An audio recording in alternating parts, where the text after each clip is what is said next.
Tonight we are going to continue to study about the fruit of the Spirit. We're down to, I guess it's down to our last one, self-control. And of course, as Paul says in Galatians 5, verse 23, but the fruit of the Spirit is love, joy, peace, long-suffering, kindness, goodness, faithfulness, gentleness, and self-control.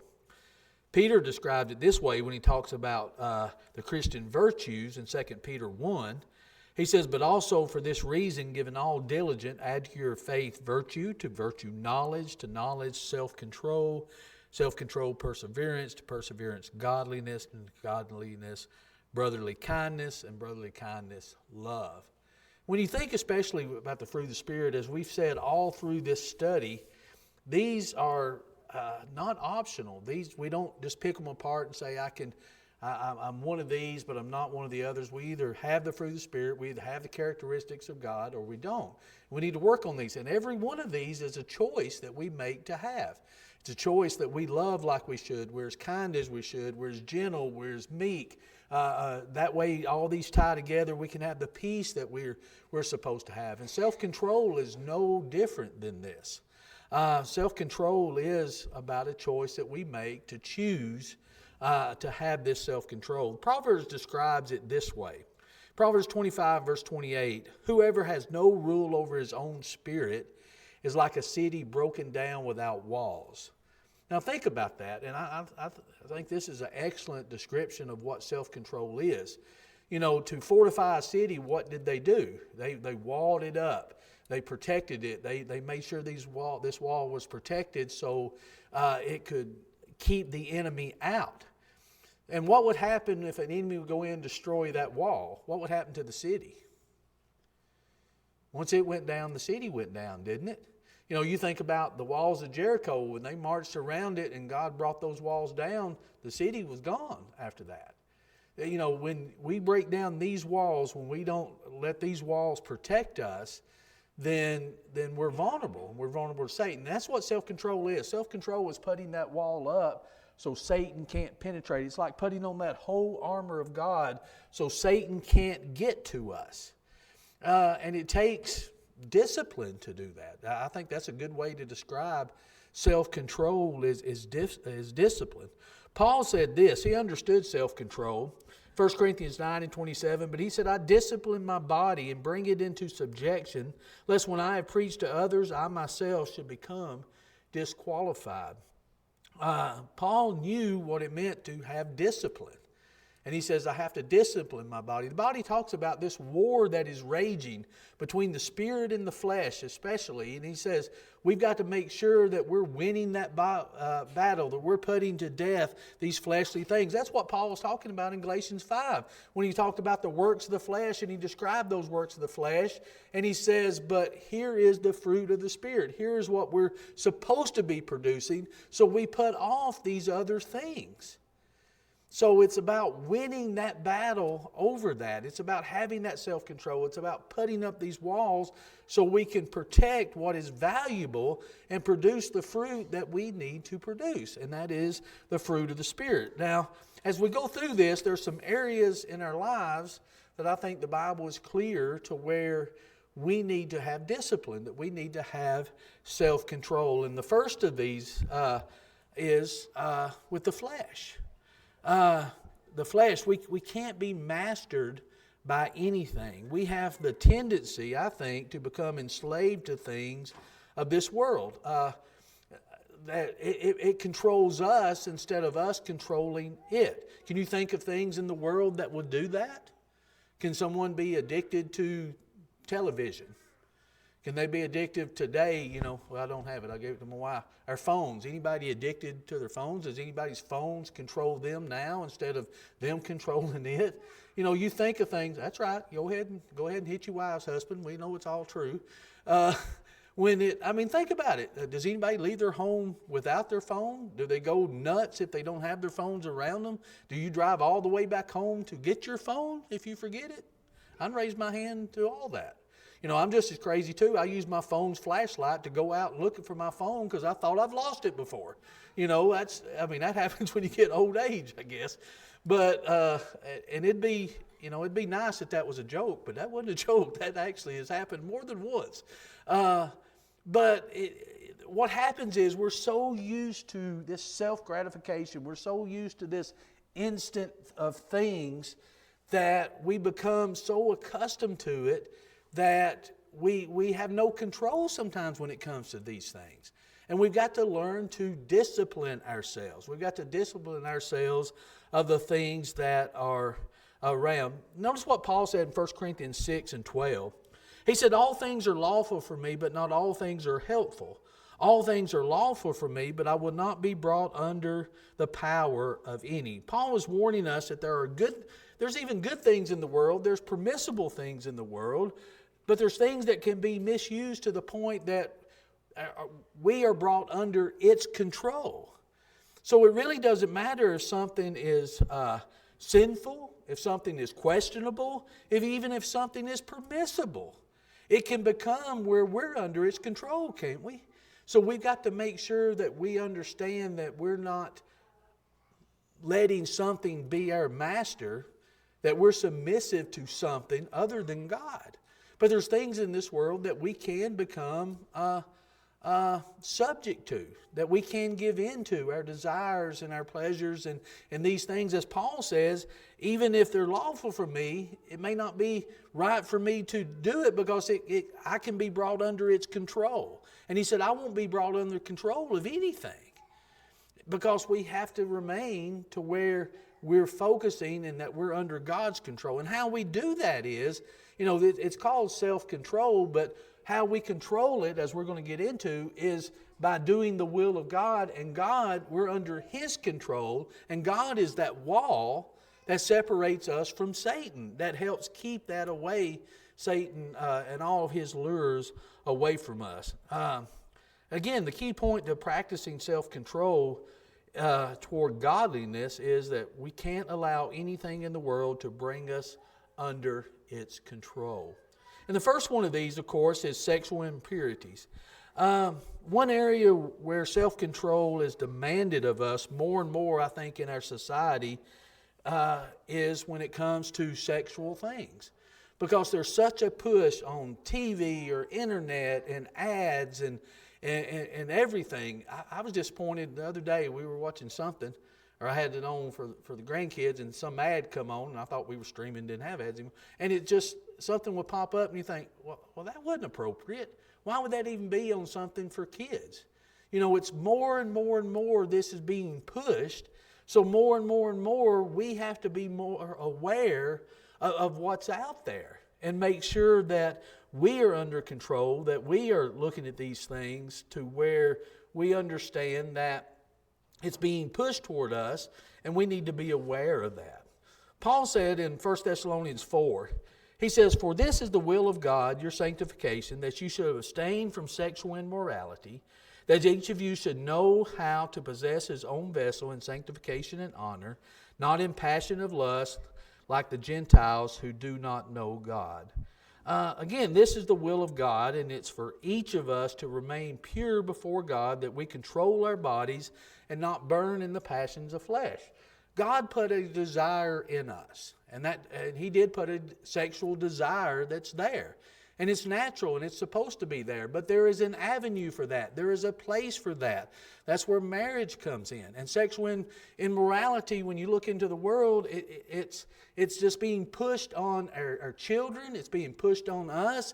It's damaging to our kids. It's damaging to our marriages, because there's no sanctity in it.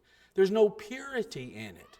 It's either something bad or there's nothing wrong with it in any realm. And God has placed that in us for a reason, to be used in a place. As Paul talks about the marriage bed being undefiled, that's where this is supposed to take place. That's where these desires are fulfilled. But if you look in the world, it's just the opposite. If you look into the world, marriage is not sacred. Sexual purity is not sacred before marriage. None of these things are, because it's unpopular to the world. So kids are being brought up, or they're being taught to have no self-control when it comes to things like this.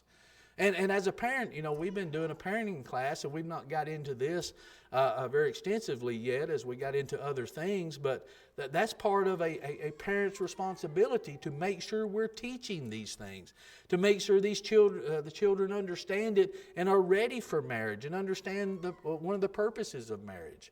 That's not being taught anymore. It's just like it's a free-for-all, that it becomes, they give in to peer pressure. I was reading an article, and it's amazing to me how young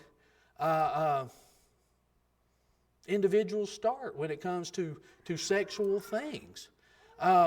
You used to think, well, how old do they have to be before you have the talk? How old do they have to be before you talk about purity and sex before marriage? And, maybe when they get older to a teen, it's not at a teenager anymore.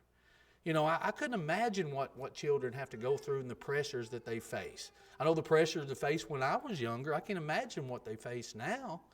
And you think about when parents don't take their responsibility seriously of teaching self-control to their children, then they don't know it. They don't know to have it. Then what happens? It affects them in that moment, or affects them later in life emotionally, and the baggage that goes along with that's not taught at an early age. And it affects them later on. But self-control is a big part of that, especially when it comes to before marriage and marriage. And then what happens when individuals get married?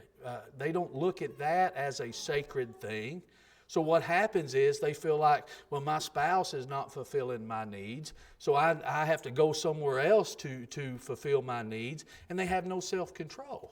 So what happens is, what does it do? It destroys the marriage. So you see this this progression as it goes through in this society and world in which we live in, to where self-control is just pretty well just to the wayside.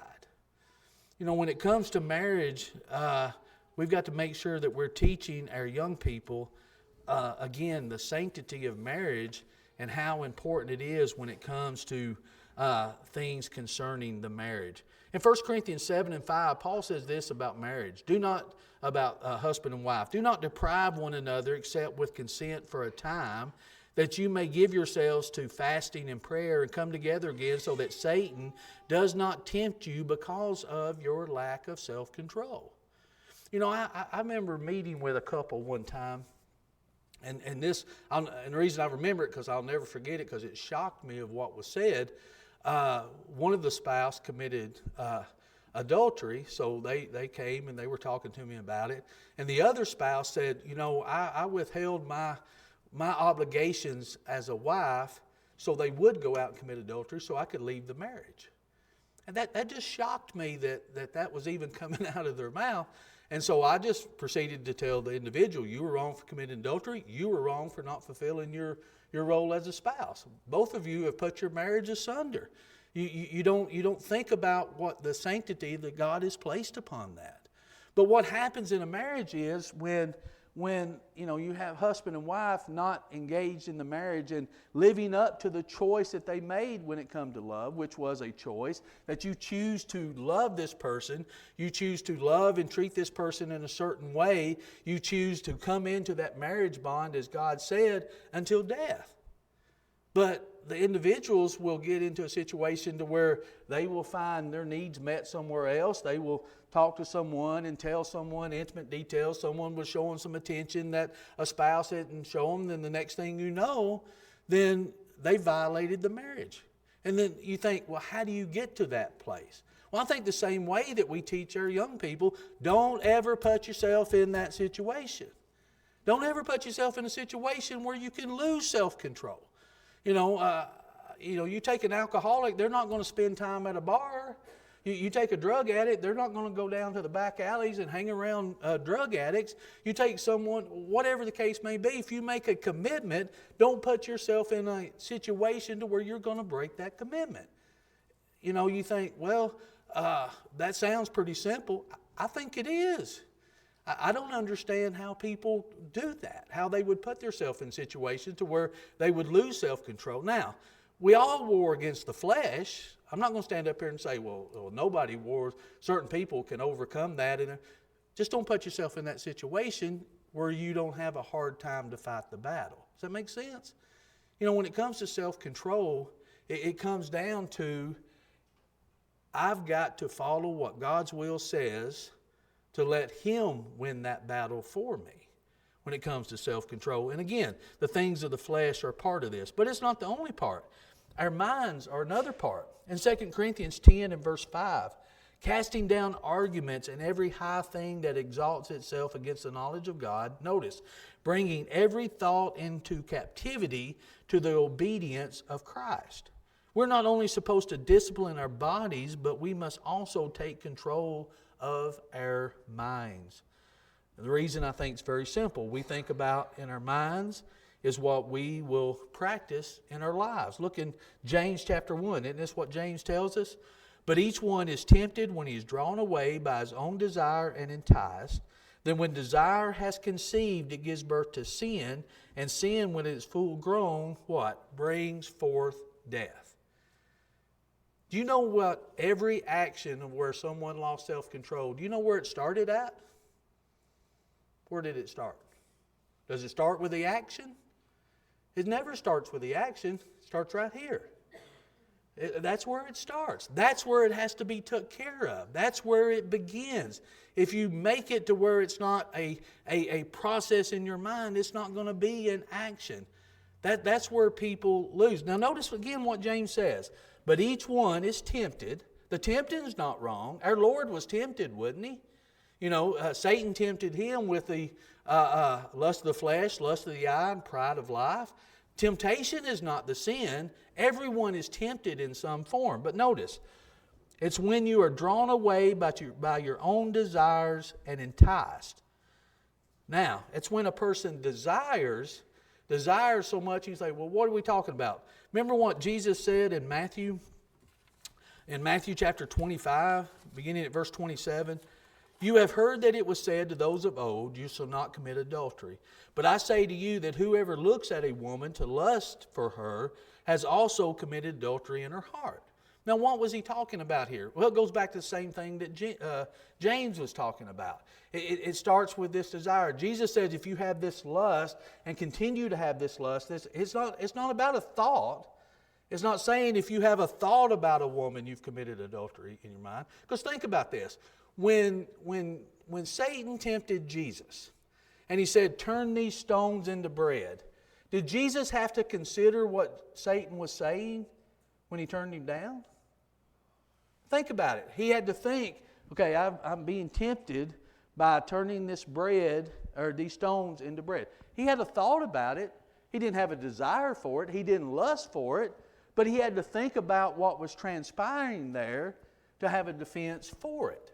Now, what do I mean by this? It's when it comes to lusting or when it comes to giving in to these desires, it's about thinking about it and thinking about it to where you end up putting yourself in a position to where it becomes an action. Jesus says, don't dwell on it. Don't lust after it.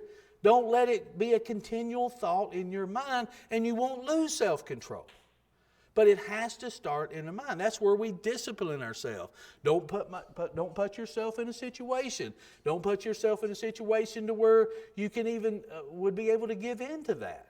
And you say, well, I wouldn't anyway. Well, you may not think you will. So don't put yourself in the situation to where you would be tempted to. You know, it becomes a problem with people when it comes to marriage and these different things when you see in the world is because when we put, situations in our path to make it harder to be in the commitment that we made. That's why in every premarital class that I do, I always do the circle. Here's the circle.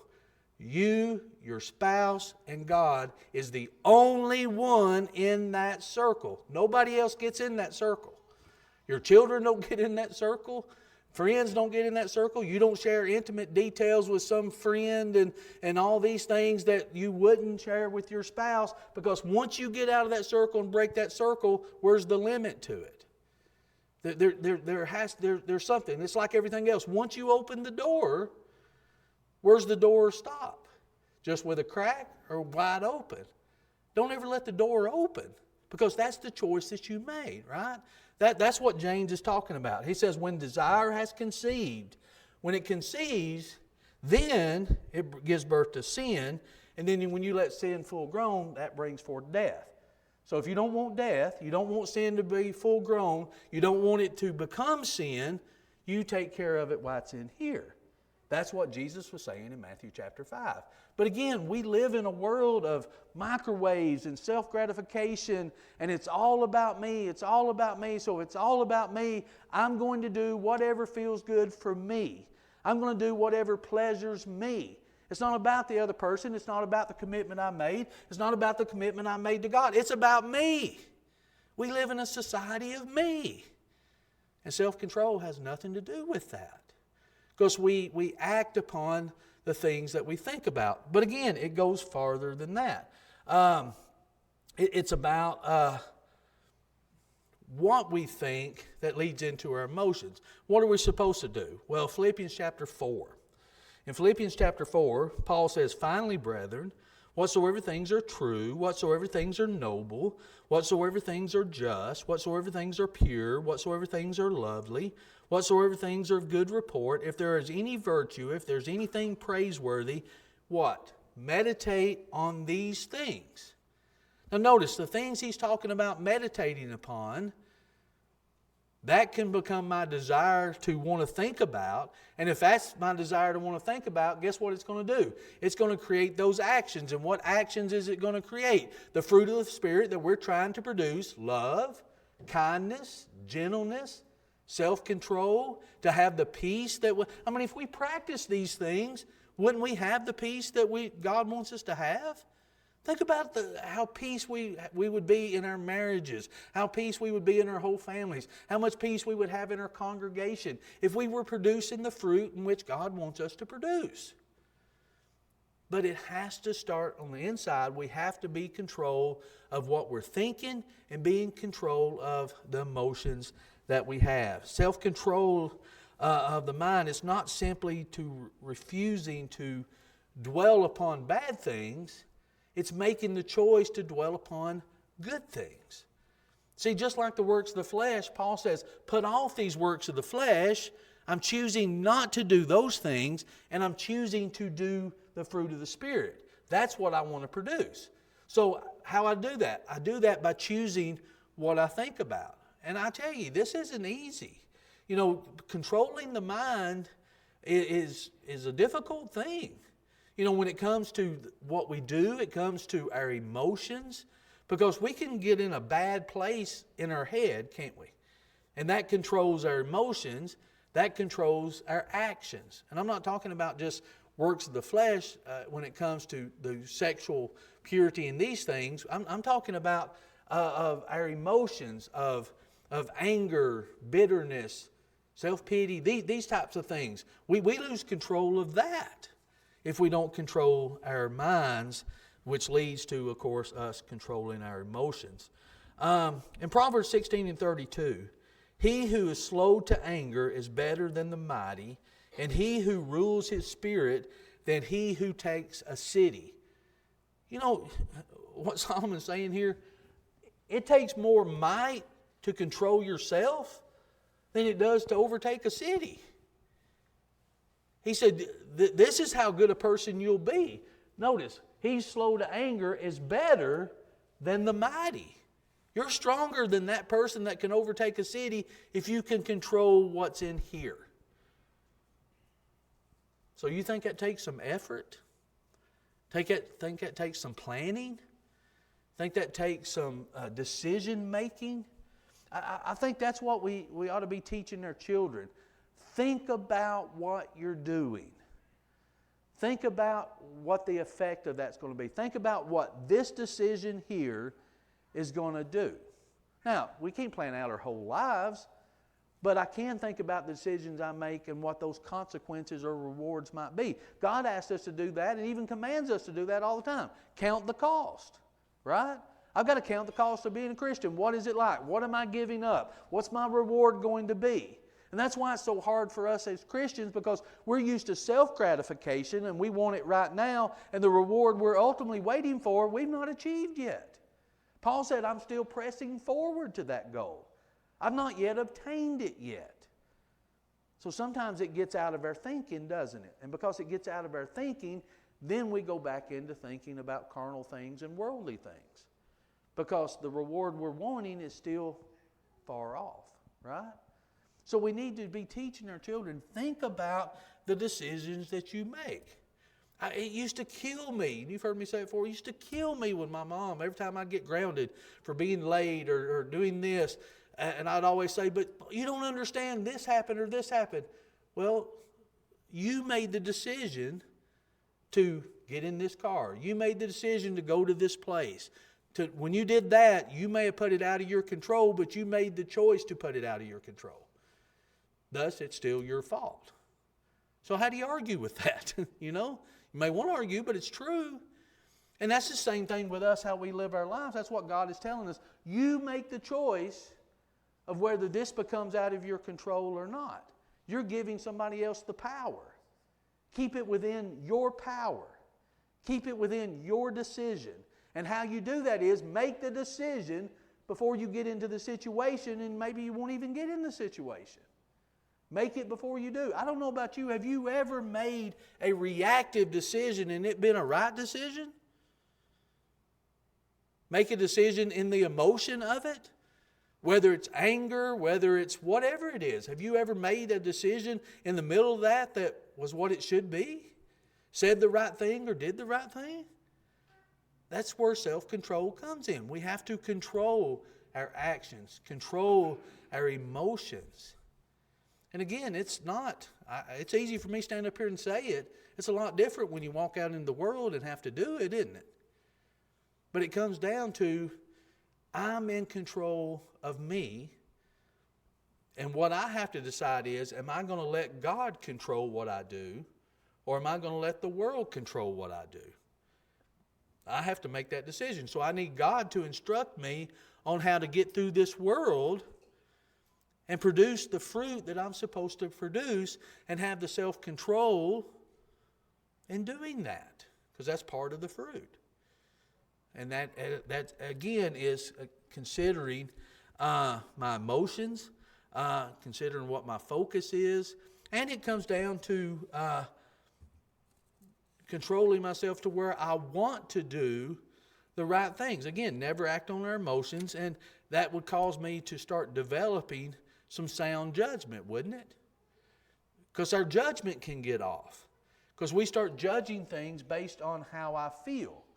And I react, and that's what the world wants you to do. I react because this is how I feel. I'm angry because I feel angry, so I act angry. I'm bitter, so I act bitter because that's how I feel. Whatever it is, we can go down the line with anything we want to put in front of it, and it's because I'm letting those things guide me instead of God's Word guide me. Instead of being instructed, I'm being tossed to and fro, as James says. But it comes down to, if I want to have sound judgment, I've got to practice these things to have it. They're not just going to happen overnight, because we may have to undo the teaching that we've had all our life. Just say this about parents, and myself included. Children may have to undo what they learned from their parents when it comes to these things. Because they act upon what they've been taught or what they see. So if I'm a reactive person, then I've taught my children to be reactive people. So I may have to break that cycle. And it may take work to do that. But I do right. I feel right because I'm doing right. I don't do right because I feel right. And you can't say, well, let your conscience be your guide, because my conscience may not have been taught the right way. So I have to train myself to be taught in the way of God, to be able to practice self-control the way God says to practice self-control, and to discipline myself when it comes to it. So how do I do that? I come under God's control, because that's what I was doing. If I'm practicing the works of the flesh, then Satan is controlling me. And if I turn and put off those works of the flesh, I've turned, and now I'm going toward good, producing good things, so I'm under the control of God. So I have to know what God wants me to do. What does God want me to do in this situation? And that takes out the emotion part of it. Okay, today I'm going to make sure, as I said before, not to put myself in situations that I may lose self-control in some areas. So have a conscious thought not to do that. And this isn't, when it comes to all of these things, it's not an easy thing to do. It's a conscious thing that we do.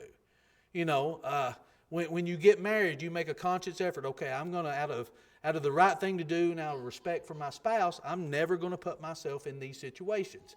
As I'm going through life, especially again out of respect for God and as a Christian and them seeing God in me, I'm not going to put myself in these situations to say this or to do that.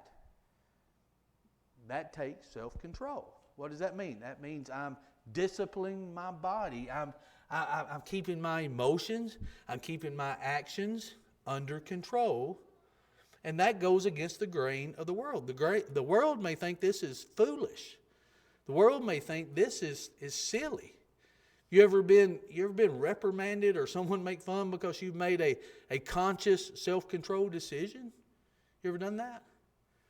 I can remember several times. I remember one time in particular at church, a lady wanted to talk to me one time, so we were walking in the office, and as we did, she just shut the door behind her. I just got up from the desk, went and opened the door, went and sat back down, did this twice. And she got mad and left, got mad at me because I wouldn't talk to her with the door open. I said, well, I can close the door, but I'm going to bring my wife in here.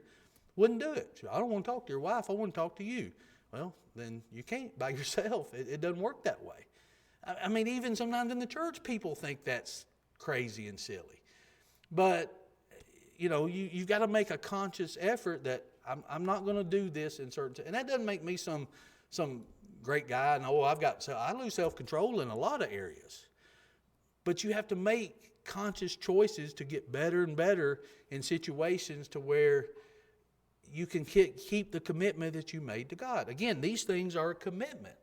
You know, it's a choice that I make. I'm going to do this so I can produce the fruit that I'm supposed to produce. Because I'm going to reap what I sow. I'm going to harvest the things that I've planted. And what have I planted? What fruit is there? Well, it's going to become evident what's there of what we are. Any thoughts or comments thus far? I've kind of rattled on here on the soapbox.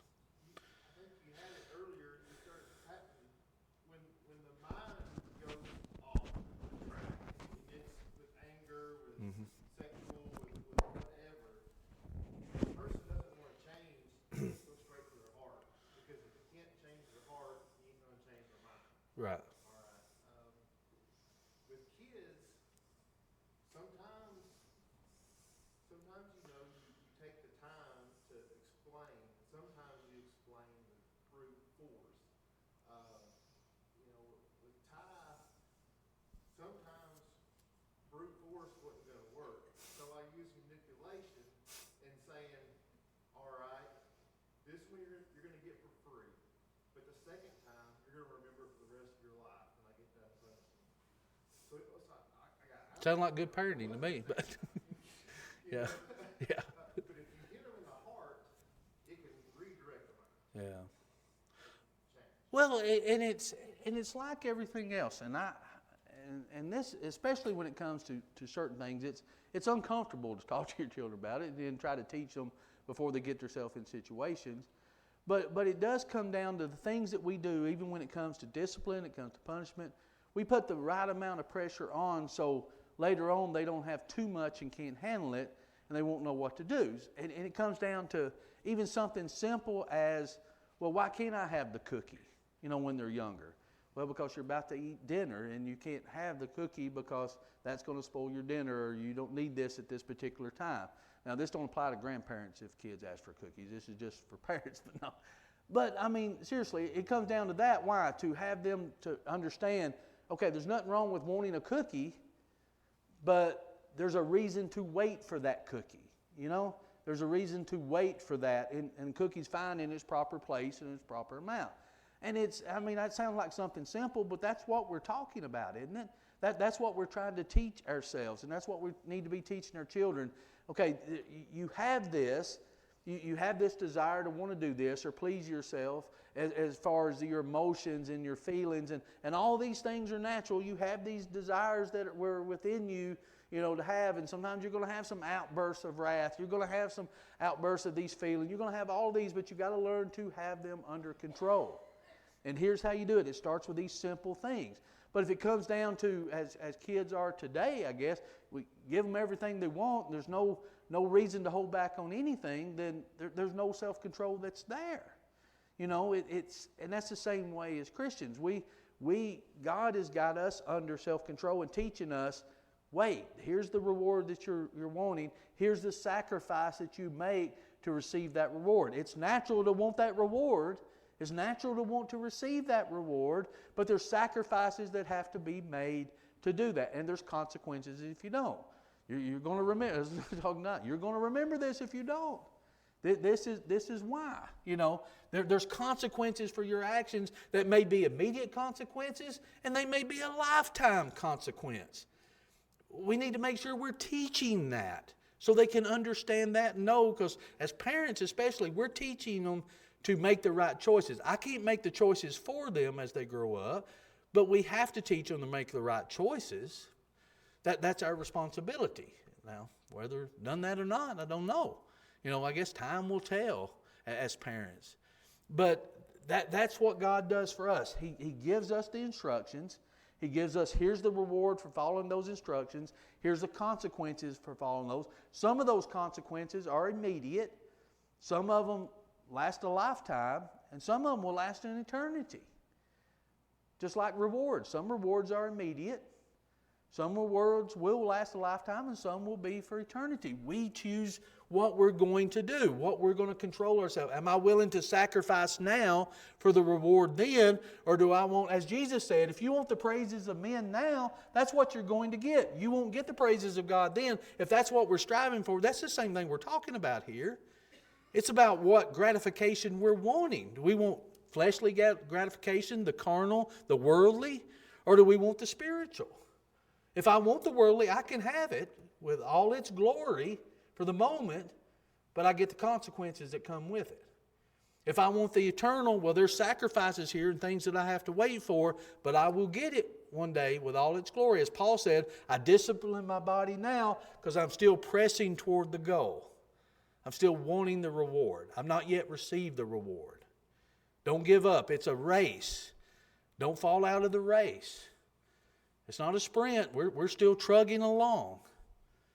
But it takes controlling our mind, our hearts inside, the intellect, so we can control what those actions are, good or bad. I have to be self-controlled in wanting to do good, just like self-control in not wanting to do bad. It's bringing these things under subjection. Any other final thoughts? Self-control in the world that we live in is not an easy thing to do. As Paul said in Romans 7:23, when he talks about this wage of war in the mind, he said, "But I see another law in my members, warring against the law of my mind, and bringing me into captivity to the law of sin, which is in my members." What we have to realize is God has given us all the defenses we need and telling us this is what you're battling against. And it's our responsibility as Christians to follow that, and it's our responsibility as Christian parents to teach that to our children. It's nothing, it's awful, especially I've talked to families that husband and wives has got them in different situations, and you talk to them, and what's devastating about it is, well, I've never been taught that. I didn't know that. If I'd known that, I'd been more prepared for that. Or maybe I'd thought different about that. And so maybe it's our responsibility to make sure that's what we're teaching. So I hope you think, once again, just with self-control like these other ones, that it's all part of the whole. If we put all of these together, do our best to strive to produce this fruit, there will be rewards when it comes harvest time.